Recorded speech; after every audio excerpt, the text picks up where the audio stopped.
apparently the jig is up, because I never thought I would see Marjorie Taylor Greene come out so heavily against what Donald Trump is doing. And she has kind of been on a tirade for the past 2 weeks, maybe 2.5 weeks, actually. She's been on a roll. And Thomas Massey as well. And Thomas Massey is being heavily attacked by Donald Trump.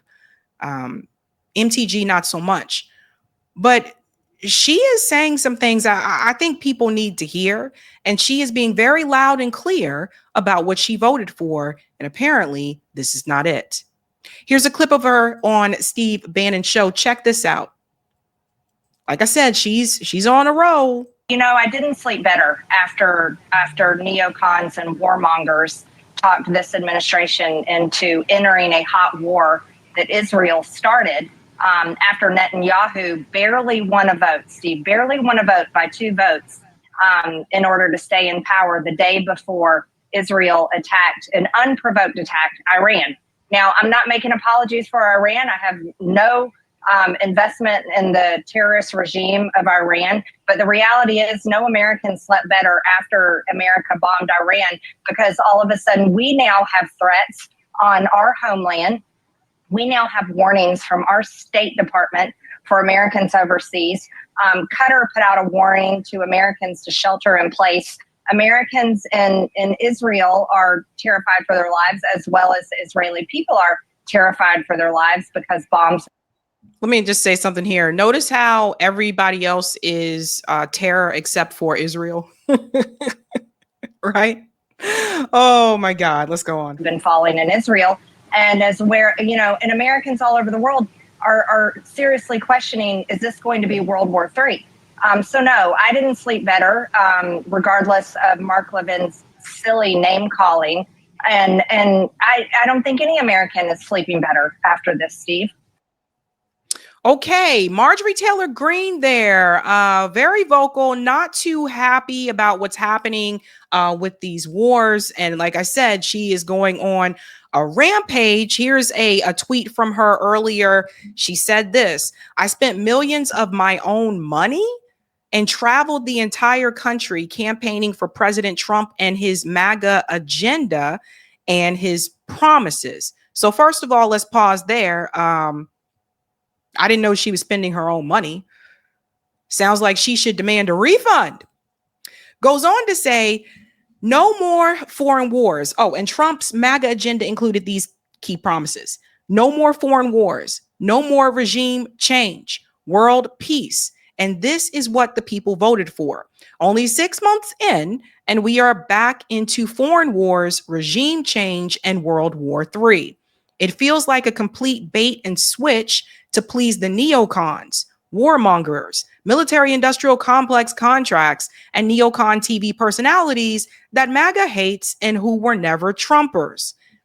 After the bombs were dropped, we were told complete success and Iran's nuclear capabilities were totally wiped out. Then it quickly turned into Iran's nuclear facilities partially damaged. And now it's, we don't know where their enriched uranium is. Let me be very clear. My children are 22, 25, and 27. I will literally fight anyone for their future.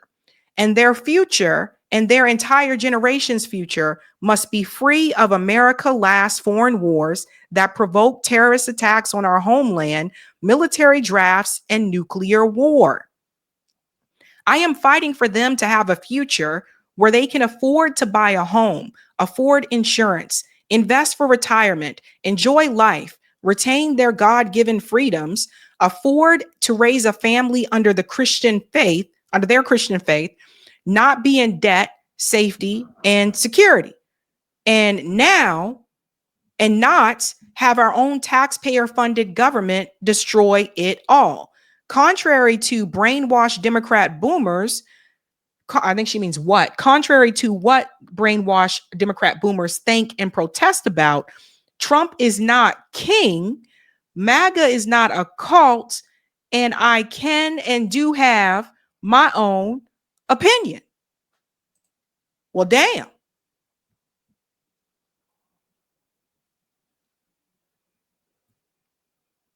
And I told you there's a split, some type of split that's happening here. And she seems to be one of the people that's not willing to just continue to give Trump excuses and not hold him accountable. Now, I say that to say this, though, because she didn't sign on for Thomas Massey's, war resolution legislation. She didn't sign on for that. So I don't know.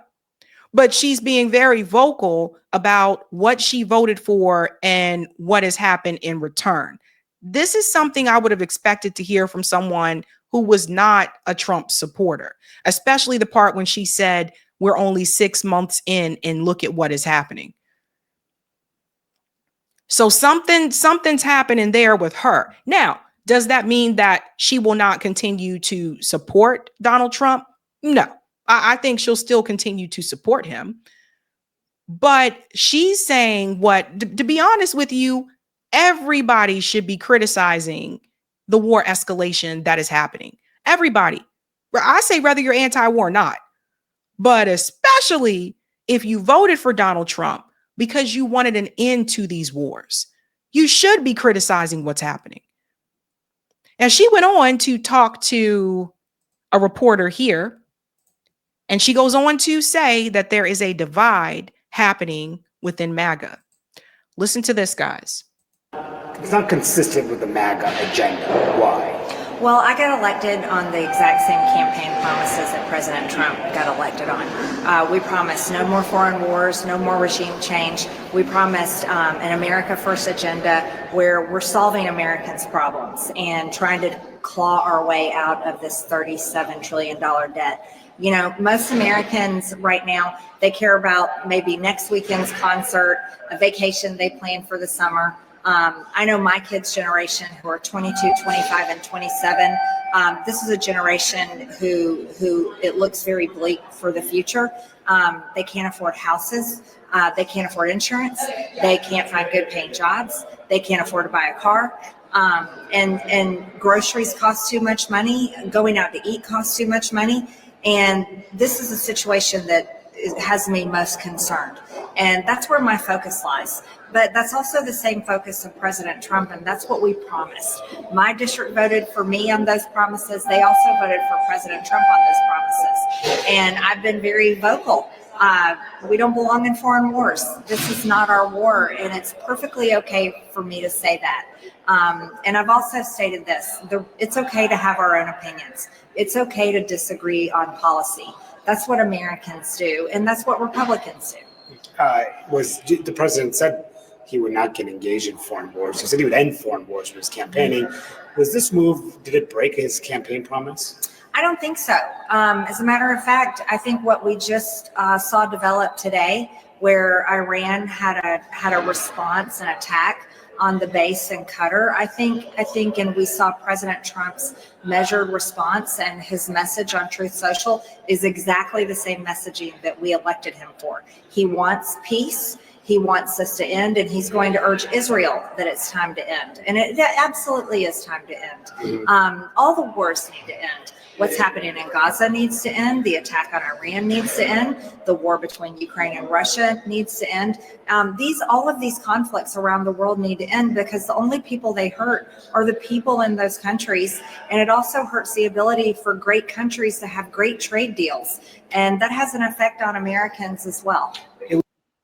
So I don't know what episode of the Twilight Zone I have entered, because that's the very first time I heard her say that the war in Gaza needs to end. Now, she didn't even say that under the Biden administration. In fact, I remember her rhetoric being the opposite. I remember her being yeah, we got to go take them out, go get Hamas and all that kind of stuff. But I don't remember her saying that the war in Gaza needs to end. But now she's saying that, and she's saying that under Trump's administration. It almost kind of sounds like she might be running for something. It almost kind of sounds like she might be preparing to run for something else. Now, I don't know, but I feel like I'm in an episode of the Twilight Zone. Crazier things have happened. They have. But that's Marjorie Taylor Greene, who is being more vocal like this. I mean, don't get me wrong. Like, she was very vocal under Biden's administration towards Biden. But she's been going on a rampage. If you look on her Twitter page, she's just been going like meow, meow, meow, meow, meow, meow, like for the past 2.5 weeks. Just been going on and on. I'm like, are you running for something? Almost kind of seems like it, huh? We're going a little bit more here, and then I want to show you something else. When you hear Republicans, including in the White House, say that this needed to be done to stop Iran from developing a nuclear weapon, because that could threaten America, what do you say to them when they're warning that if you guys didn't act, if the U.S. didn't act now, it would lead to more danger to Americans? Well, I have to preface with first, we haven't had a classified briefing yet. We're supposed to get one tomorrow, and I haven't been in a skiff and seen the information. But I will say this. We have been told these things over and over and over again for decades. We were told there was weapons of mass destruction in Iraq, and there wasn't. And thousands of Americans were killed there, and thousands of Iraqis were killed. Many people were killed. We have people suffering today with terrible PTSD and lifelong injuries from these wars that we should have never gotten involved in. They were pointless. And so many Americans are very wary when all of a sudden the news comes on and it starts saying why we're attacking a country, when most Americans are walking around, they're not thinking about Iran. They're not worried about a Houthi, and they don't even know what a Houthi looks like. They're not worried about what Russia is doing. They're very much focused on their American life and their American problems. And that's exactly what they should be focused on. And I think it's important to have this dialogue. It's critically important. We're $37 trillion in debt, and we have a lot of problems to fix, and that's what I want to focus on. So it sounds like you're... Let me ask you guys a question. Why isn't Hakeem Jeffries saying that? Why isn't he speaking out against the wars? Why isn't Chuck Schumer speaking out against the wars? Why isn't Democrat leadership speaking out against the wars? And the reason why I ask this question, and we all know they're all bought and paid for, right? Like, I don't believe she takes money from AIPAC, but we know Hakeem and Chuck do, and they're the leaders of the Democratic Party. The reason why I'm saying this is because this is where the Democratic Party lost some voters. This is where some voters said, yo, this party has become like the war party. What happened here? Right? And they decided to go over to the other side, and they decided to support Donald Trump. Yeah, there were some people that voted for Joe Biden in 2020 that turned around and voted for Donald Trump in 2024. That's a reality that the Democratic Party needs to deal with. And this is what happens when people see one side saying these things and not the other side, then the pendulum just swings in the other direction. We call it the ratchet effect, right? Because it prevents any type of full on left movement. It just keeps doing like this, right? But it never pulls all the way over to the real left. And the Democratic Party is not actually left. But the Democrats, I believe, allow this to happen because they just want to maintain the status quo. So if that means that you end up going over to the Republican Party, you know, the corporate Democrats are still fine with that. They put on a show and pretend like they're not, but they're still fine with that because you're going over to something that's still status quo. You're not going over to those radical lefties, as they like to call them, right? They like to say radical lefties. Now I bring this up to say this. Thomas Massie, similar camp. Thomas Massie came together with Ro Khanna. And this is wild, fam. They were on Face the Nation. Thomas Massie wrote a War Powers resolution, which basically, long story short, I'll tell you so that you don't have to look into this yourself or read all of that yourself, basically saying like, no, we're not doing these wars. That's it. The U.S. is not getting involved in these wars. And he was able to get bipartisan support. Ro Khanna is one of those individuals that signed on. I believe AOC said that she would also sign on for this. I'm not sure if I would assume Bernie may have signed on for this, but I'm not sure. But what I'm saying is Thomas Massie was able to get bipartisan support. Now, Marjorie Taylor Greene, from what I understand, didn't sign this resolution. And that's what I'm saying. It makes me wonder, is she trying to run for something? I don't know. But this should happen. Like, I think Americans over the years have become frustrated and they're very tired of these wars. And I've been talking about this for quite some time. I come from a military family. I know the personal effects of it. And so I'm here to tell you, like these wars, no. You would have thought that we would have learned from Vietnam. Think about all the American soldiers that died in Vietnam. But no, they continued to push the lie with the war in Iraq. And they told you that Saddam Hussein had weapons of mass destruction, and they knew it was a lie when they told it to you, but they had to use something to sell it to you. Sound familiar? Don't you hear this now? So, Thomas Massie, I felt like this was the right thing to do. I felt like, okay, someone's taking the lead here. They're trying to do this bipartisan. He went on to say this: our war powers resolution has 57 co-sponsors. Whether you like it or not, Congress will not be voting on U.S. hostilities in Iran. Under the War Powers Act, the president is required to withdraw from hostilities in Iran within 60 days plus 30-day extension unless he gets a vote of Congress. So Thomas Massie is a libertarian, and libertarians, from what I've seen, they seem to be very consistent when it comes to being anti-war, right? Regardless of what the country is. I'll give them that. I think they're very consistent about that. But oftentimes what happens is that libertarians end up running in the Republican Party or joining along with the Republican Party, like Thomas Massie did, right? Libertarian Party is a third party. Now, Thomas Massie was on CNN talking about this, and I want you to hear this. Watch what this doofus on the left says. He really tries to push the weapons of mass destruction line. Check this out. And the notion that this isn't an act of war, I find ludicrous. This is a hot war. There are two nations, Israel and Iran, trading volleys of missiles every night, every day, and we're co-belligerent now in this war.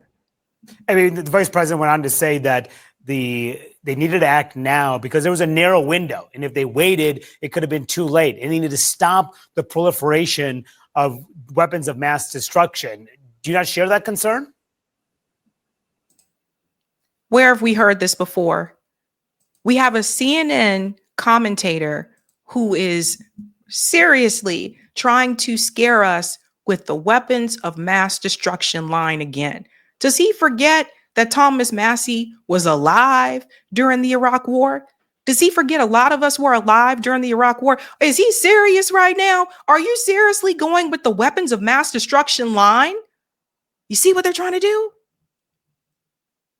And I know some people, and I've been talking to people about this, some people feel differently about Iran than they do about Gaza. And I'm just here to wake everybody up and tell you to shake everybody and to wake you up and to say, guys, be very aware of what they will do to make you support a war.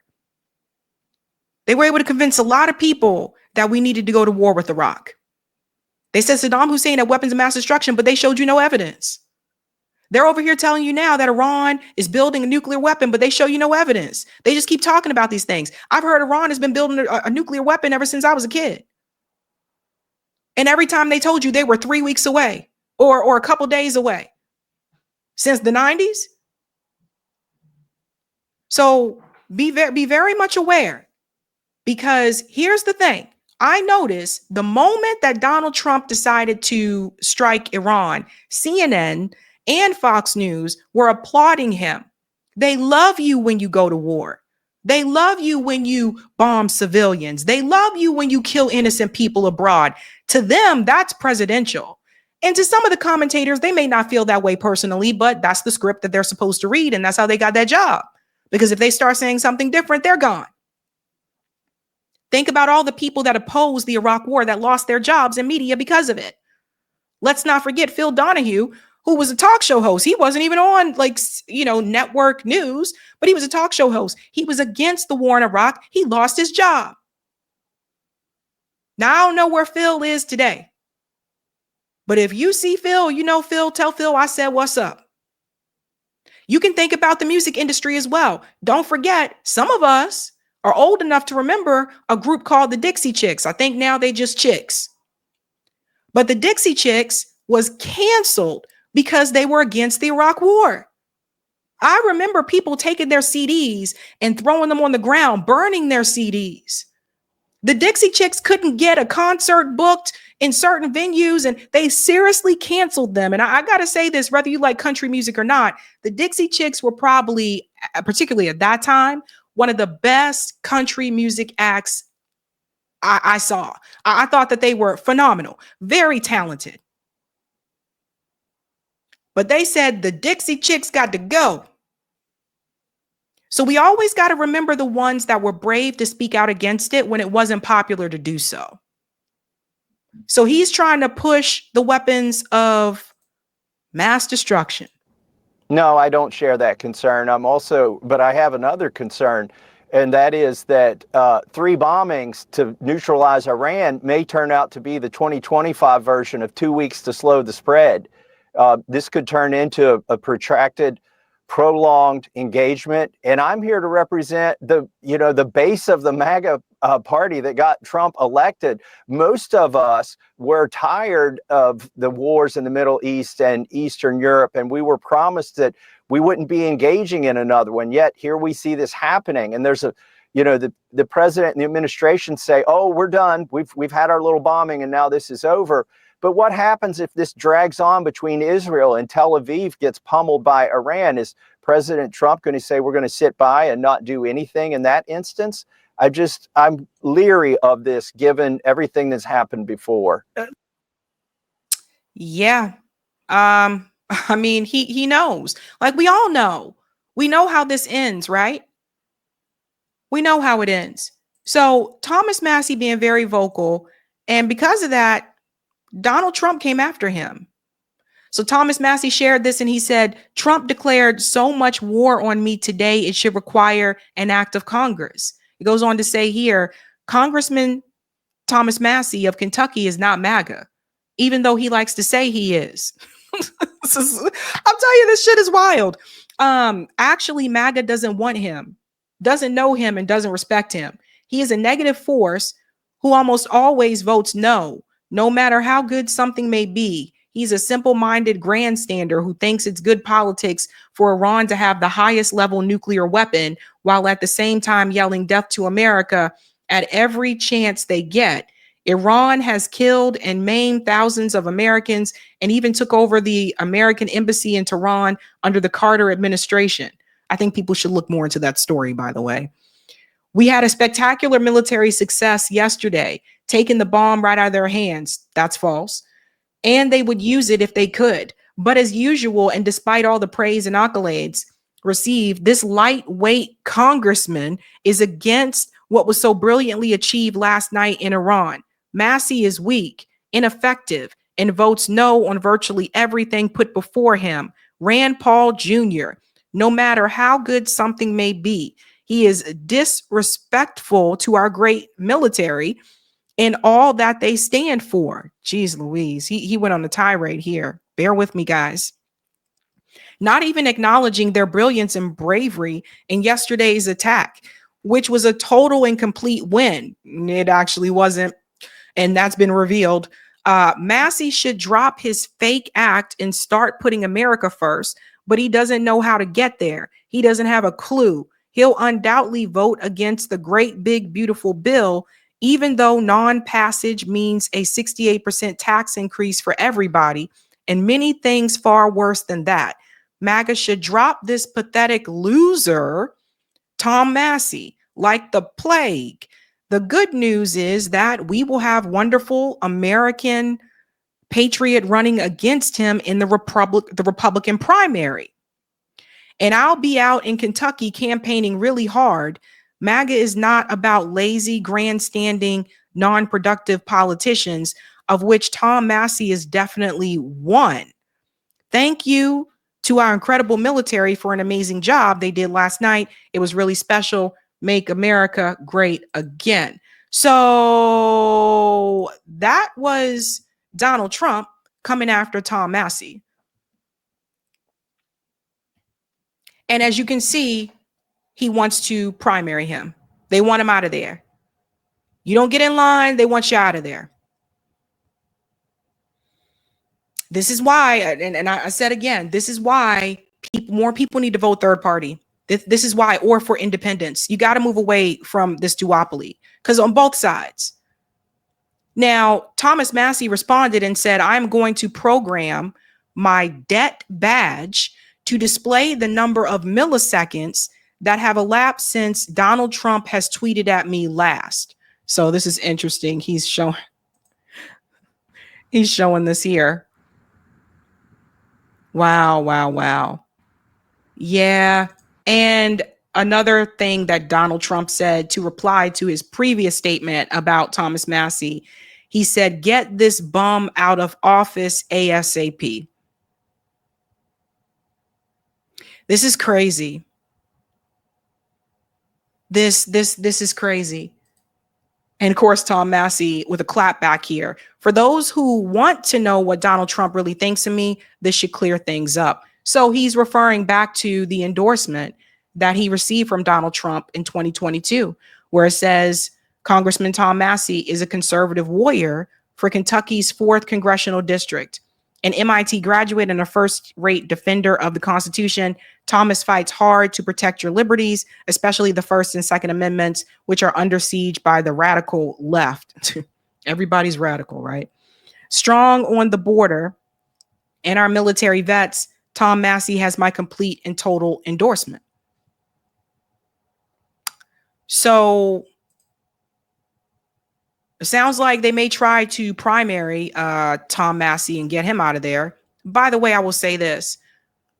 Tom Massie was the one politician that was a moderator for the third party debates. It's crazy times we're living in, but there does seem to be something happening within MAGA, where the more vocal anti-war MAGA peeps are like, nah, bruh, this isn't cool. And we are seeing more just not want to go along with this. Interesting times. Hey guys, this was a Sabby clip. If you like what you saw, hit that like button and subscribe.